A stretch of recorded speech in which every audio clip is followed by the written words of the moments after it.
Today, I'll be watching some of the most iconic shows from each decade to see which generation had the best TV. Why am I doing this? Because my parents always say they had the best TV shows growing up, but I'm doubtful.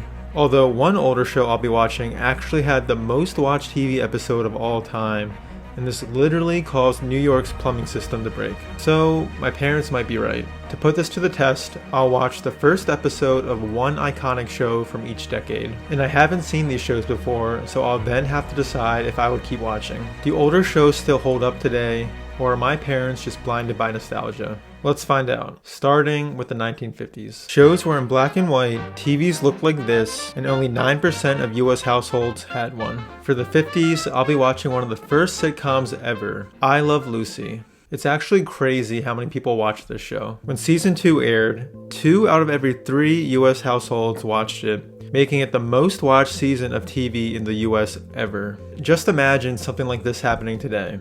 It would basically be impossible because we have so many more options for entertainment now. But in the 50s, there were only 4 major TV networks, so there weren't many options to choose from. Anyway, this show is about Lucy, the wacky wife of a Cuban band leader. She's always trying to make it big and become a star, and she gets herself, along with her best friend Ethel, into the craziest situations. Now, I have actually seen some of this show before, and maybe you have too, because there's a famous scene where Lucy and her friend are working in a chocolate factory. You can watch it on YouTube. It's funny and timeless, but will episode 1 be as good? Let's find out. I Love Lucy is on a bunch of streaming services, but I watched it on Paramount Plus because I share an account with my friend Matt. In episode 1, it's Lucy's friend Ethel's wedding anniversary, so they want to go dancing at a nightclub to celebrate. But their husbands, Ricky and Fred, would rather go to a boxing match instead. They can't agree, so the wives say they'll find dates to take them out. The husbands want to get dates of their own so they can spy on their wives at the nightclub. They ask their friend Ginny to set them up with dates. Lucy finds out about this, so she tells Ginny to set up the dates, but with Ethel and herself. That night, Lucy and Ethel show up for the date, disguised as hillbillies. This shocks the husbands, who no longer want to go on the date. To be honest, this show was a lot funnier than I thought it would be, and I usually don't even like comedies. I also liked that it was filmed in front of a live studio audience. It was fun to hear actual people laugh at the jokes instead of a laugh track. I thought all the characters were funny, but the standouts to me were Lucy and Fred. I was also interested in learning more about Fred and Ethel's relationship. It seemed like Fred didn't like her for some reason. Lucy jokes Ethel will divorce Fred. And that's actually the happiest we see Fred all episode. The two actors reportedly didn't like each other in real life too. But would I keep watching this 70-year-old show that's in black and white? Actually, yes, which I didn't think was going to be the answer. My parents are off to a good start, but we still have 7 more decades to go. In the 1960s, shows were now in color, TVs looked like this, and 90% of US homes now had one. I'll be watching another classic sitcom, The Andy Griffith Show. This show peaked with season 3 when 30% of US households watched it. It's about Sheriff Andy Taylor and his son Opie, great name, who live with Andy's Aunt Bee in Mayberry, North Carolina. It's a small town, so there aren't many crimes for Andy to solve. So he spends most of his time philosophizing and calming down his cousin, Deputy Barney Fife. Unlike I Love Lucy, I hadn't heard of this show before. It sounded kind of boring, but I decided to give it a chance. The Andy Griffith Show is on a bunch of streaming services, but I watched it on Paramount Plus. Matt is really coming in clutch for this video. In episode 1, Andy's housekeeper leaves and is replaced by Andy's Aunt Bee. Andy's son, Opie, has beef with Aunt Bee at first, but by the end of the episode, he's cool with her. Even though she's not good at baseball or fishing, which are Opie's favorite things to do. After starting with I Love Lucy, the show was definitely a lot less funny in comparison. But it's also a different kind of show. One that is charming and wholesome and about small town life. So more of a relaxing family show, like Full House. The show's theme was pretty catchy though. Aunt Bee was definitely my favorite character. Every time I laughed, it was because of her. Opie was kind of annoying though, and seemed like a little being honest. But I did have one big issue with the show. Andy's deputy is his cousin Barney, a Nepo hire. Now they do live in a small town, so I get it. But Barney seems pretty incompetent at his job. We see him try to arrest an old woman for jaywalking. But then Andy lets her go. By hiring Barney, Andy has potentially put his whole town in danger. Just imagine if a drifter or bandits rode into town and started to cause trouble. Would Barney be able to help Andy fend them off? And could this Nepo hire be foreshadowing a darker, more sinister side of Andy? Is he actually a crooked cop? Probably not. He seems like a really good guy. So would I keep watching? Definitely not. But if Andy ends up having a darker side to him, like Walter White, somebody let me know, because then I'm back in. So my parents take the L with the 60s, but the 70s look promising, because I'll be watching the show with the most watched TV episode of all time, which literally caused New York's plumbing system to break. In the 1970s, Sunday morning cartoons became a thing, TV shows got more serious and socially conscious, and TVs looked like this. For this decade, I'll be watching a dark comedy set during a war, MASH. If you exclude Super Bowls, this show's finale is the most watched US TV broadcast of all time. More than 60% of all US households watch the finale, which is crazy to think about. Also, since there was no way to pause TV at the time, people waited until the 2.5-hour finale was over to use the restroom. In New York City, this led to 1 million people flushing the toilet at the same time, which caused plumbing issues in parts of the city. Anyway, this show is about the staff of a US Army hospital in the Korean War. MASH is on Hulu and Disney+. Unfortunately, I don't share a Hulu account with Matt, so I had to buy my own. In episode 1, Ho-Jan, a young Korean boy who works at the Army hospital, gets accepted to attend college in the US. The camp raises money to send Ho-Jan to the US by raffling a weekend in Tokyo with one of the nurses. But two of the characters, Hot Lips and Burns, try to put an end to the raffle, which isn't very chill of them. The main character Hawkeye and his friends decide to sedate Burns so he can't interfere. At the end of the episode, Hawkeye and his friend are set to get court-martialed for what they did. But because they are such good surgeons, they're let off the hook. I'm sure Hot Lips and Burns will be pissed. Right away, this felt like a high-quality show. There was a good mix of humor, both smart and silly. All the characters were funny, and they felt very interesting and distinct, especially Hawkeye. Episode 1 was pretty lighthearted, but it would be interesting to see how the show balances humor with the more serious war events going on. But would I keep watching? Definitely. This seems like the type of show I usually like, and it would be interesting to see how these characters develop throughout the series. So now that we've been through 3 decades, I have to admit, my parents' shows are looking better than I thought, but there are still 5 more decades to go. In the 1980s, the remote control was invented, meaning you no longer had to get up to change the channel on the TV itself. Also, TVs look like this. For this decade, I'll be watching a sitcom set in a bar. Cheers. Just like MASH, the finale for this show was huge. It was watched by 64% of US households at the time, making it the second most watched finale in TV history. Cheers is about the regulars of a Boston bar called Cheers. They share their experiences and lives with each other while drinking or working at the bar. And at this bar, everybody knows your name. Even though I've never seen this show, I have heard the theme song, which is a banger. And I was also excited because I saw it had a young Woody Harrelson in it. Shout out to True Detective Season 1. But would a show that takes place in one bar the entire time actually be interesting? I was intrigued, but skeptical. Let's find out. Cheers is on a bunch of streaming services. I could have watched it on my new Hulu account, but I decided to watch it on Paramount Plus in honor of Matt. In episode 1, a woman and her fiance stop by Cheers to celebrate their engagement. The fiance tells the woman to wait at the bar while he leaves to get his ex-wife's ring for her, but he never returns. The woman waits at the bar all night and finally learns that her husband dumped her. So, she finds herself alone at Cheers. The owner ends up offering her a job as a waitress, and she starts the next day. And I'm not gonna lie, for a show set in a bar, the dialogue was surprisingly sharp and funny. Cheers felt like a very cozy show, if that makes sense. People sitting in a bar, pounding beers, but also talking to each other about their problems, and debating random stuff like, what's the sweatiest movie of all time? In case you're curious, they say it's Cool Hand Luke, which seems to be a running joke in the show. And like MASH, each character felt distinct and interesting. But Woody Harrelson wasn't in the first episode, so I was kind of sad. Would I keep watching? Definitely. In the 1990s, TV started to get edgier. TVs looked like this, and I'm alive now. The 2 most iconic sitcoms this decade were Friends and Seinfeld. I'll be watching Seinfeld because Reddit told me it holds up better. Like MASH and Cheers, the finale for this show was insane, making it the 4th most watched finale in TV history. People often describe Seinfeld as the show about nothing. It follows four single friends as they deal with the absurdities of everyday life in New York City. There's comic Jerry Seinfeld, bungling George Costanza, frustrated working gal Elaine Benez, and eccentric neighbor Cosmo Kramer. It seems like everyone but me has watched this show, because whenever I tell someone I haven't seen it, even people my own age, they're always shocked. Have I been missing out by not watching this? Let's find out. Seinfeld is only on Netflix. Luckily, I already had an account because I just finished the final season of my favorite show, Cobra Kai. In episode 1, a woman Jerry met in Michigan flies into New York and asks to stay with him. But Jerry's unsure if it's intended to be a romantic situation. He consults George about this, and they analyze the situation together. Jerry thinks she's interested in him, so he's excited. When she gets to his place, he reluctantly agrees to do a 5-hour boat tour of Manhattan with her the next day. And then she casually mentions she's engaged.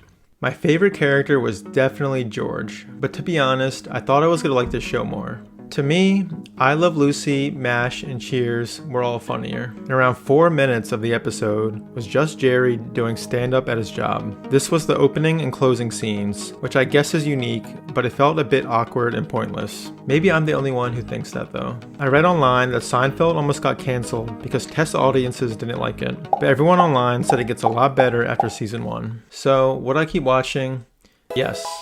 But mostly because I feel like I'd be missing out on a big piece of pop culture by not watching. In the 2000s, the first major streaming services were born, and TVs looked like this. The 2000s had some of my favorite TV shows: The Sopranos, Breaking Bad, The Wire, and Mad Men. And there were a lot of other popular shows too. But there was one huge show I never watched, until now: Lost. Going into this, I knew Lost had a complicated history. It was infamous for having some of the best seasons of TV ever, but also one of the worst finales. Knowing this, would I still want to keep watching after episode 1? Let's find out. Lost is on Netflix, Disney Plus, and Hulu, but I watched it on Netflix. When Lost came to Netflix in 2024, this 14-year-old show actually started to become popular again. The first episode had 2 parts, so I watched both. When part 1 started, I was immediately hooked, because the first thing we see is a guy in a suit, alone, lying on his back in the middle of a jungle. But then everything started to make sense, because we learn he's one of 48 survivors of a plane crash that landed on an unknown island 1,000 miles off course. So everyone is struggling to survive while trying to get rescued.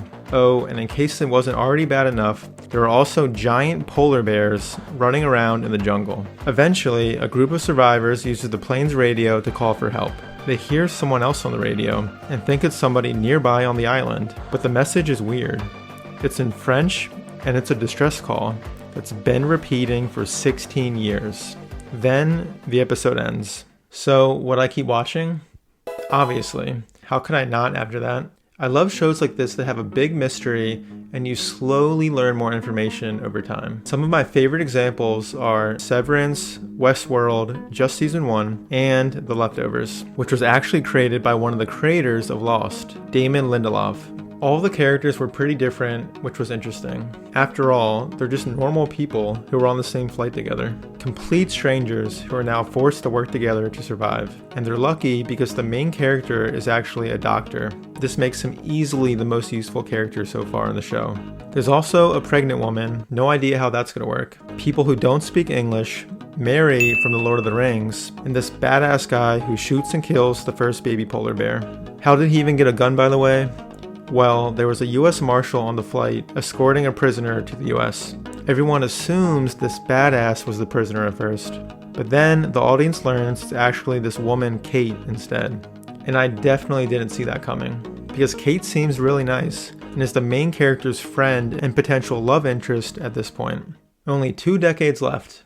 Next, the 2010s. We're now in the era of peak TV. By the end of the decade, there are more than 500 adult scripted original series on TV each year, and TVs look like this. Peak TV brought us some of the biggest shows of all time. The Walking Dead, Better Call Saul, and Stranger Things, for example. But one show is definitely the most iconic of this decade: Game of Thrones. In case you live under a rock, it's about 9 noble families who fight for control over the lands of Westeros, while an ancient army returns after being dormant for 1,000 years. Now, to be honest, I have actually already seen the show before. Who hasn't? But given how iconic this show was, I felt I needed to watch it again for this decade, especially given all the drama around the final season. For 7 seasons, this show was on track to be one of the best shows of all time. In fact, at one point, it was IMDb's highest rated TV show of all time. But then, season 8 happened. I haven't rewatched this show since it ended, and I'm sure I'm not the only one. But today, that changes. Is Game of Thrones still as good as I remember, or did the disappointing finale sour my opinion on it? Let's find out. Game of Thrones is on HBO and Max. In episode 1, a lot happens. A member of the Night's Watch, which is basically the army, discovers White Walkers, which are these supernatural ice creatures that can turn dead bodies into zombies. The problem is, no one believes him. Why? Because White Walkers have been gone for thousands of years. Most people think they're a myth. On top of that, the Hand of the King, which is basically the king's chief advisor and second in command, suddenly dies of a fever. No Tylenol in the year 298 AC, I guess. Because of this, the king, Robert Baratheon, needs a new hand, so he goes to the town of Winterfell with his wife's family, the Lannisters. The king is there to ask the one person he still trusts to take the job, his old war buddy, Lord Eddard Stark, or Ned for short. Ned agrees, and it's off to the big city for him. But because of that, Ned's 10-year-old son, Bran, accidentally discovers something. One of the Lannister knights, Jaime, going at it with some woman. But it's not just any woman, it's the queen. Oh, and these two might be brother and sister. Gotta keep it in the family, right? And this isn't even the only time in the episode where we see a brother and a sister being a little too loving. But don't judge, 298 AC was a different time. Anyway, the two stop when they see Bran, so Jaime does what anyone in this situation would do. He pushes Bran out the window. And that's how episode 1 ends. Would I watch this show again knowing how bad the ending was? Definitely. It's not even a question. In episode 1, you get great examples of just how good the writing is. Tyrion already had an iconic quote in his discussion with Jon, and this guy drops a banger of a line. The first 4 seasons that follow the books are some of my favorite seasons of TV ever. The writing does fall off a bit after that, but seasons 5 to 7 are still great in my opinion. And at that point, you might as well finish the rest of the show to see how it ends. So if you haven't seen the show for some reason, do yourself a favor and watch it. Trust me, 1 decade to go. In the 2020s, streaming becomes the most popular way for Americans to watch TV. And TVs look like this. The 2 biggest shows from this decade are both on Netflix: Squid Game and Wednesday.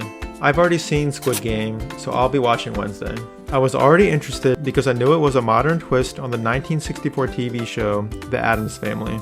But will Netflix's number 2 show live up to the hype? Let's find out. In episode 1, Wednesday's younger brother Pugsley gets bullied at school. So Wednesday does what any good older sister would do. She tries to kill the bullies by releasing piranhas in the school pool. The head bully loses a testicle and almost dies. So Wednesday gets expelled. Wednesday's parents send her to the school they went to, Nevermore Academy. It's a school for outcasts, freaks, and monsters. And I mean literal monsters. Vampires, werewolves, sirens, and gorgons. So this is the perfect school for Wednesday, because she's obsessed with death, has psychic powers, and has a severed hand as a friend. There were actually a lot of interesting plot points set up, which made me want to keep watching. Wednesday learns her dad allegedly murdered another student when he was in school. A killing spree is plaguing the town. Another student tries to kill Wednesday, but then a mysterious monster saves her. And a prophecy says Wednesday will destroy the school. But the subplot I was most interested in, which love interest will Wednesday end up with? Would I keep watching? Definitely. And I did. I finished the season. It was great. The show is definitely targeted to younger audiences, but it's fun, has clever writing, and an interesting murder mystery plot. And be sure to subscribe, because if I reach 1,000 subscribers, I'll post a video of myself doing the Wednesday dance. So, after watching some of the most iconic shows from the 1950s to today, do older shows still hold up? Honestly, yes, which surprised me.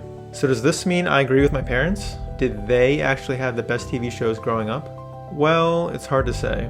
After all, I did only watch 1 episode of a handful of shows.